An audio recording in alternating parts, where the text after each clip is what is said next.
ప్రభునందు ప్రియులారా, యేసుక్రీస్తు ప్రభు శిలువపై నుండి సమస్త జనులకు అందించిన 7 మాటల వెనుక దాగి ఉన్న అంతరార్థం ఏమిటంటే, శత్రువులను సైతము క్షమించాలి, హింసించే వారి కోసం ప్రార్థించాలి, ఒకరి ఎడల ఒకరు ప్రేమతో, నమ్మకముతో, విశ్వాసముతో మెలగాలి.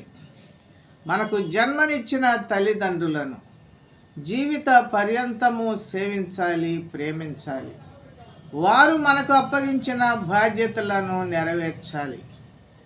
ప్రియులారా, దేవుని ఆత్మ నిలిచి ఉండేది మన ఆత్మలో అయితే ఆ ఆత్మ ప్రవేశానికి దగ్గర దారులు కరుణ, ప్రేమ, దయ, త్యాగము. అదే యేసు దేవుని యొక్క ఆత్మ నివేదన. ప్రభు కృప మీకు కలుగునుగాక. ఆమేన్.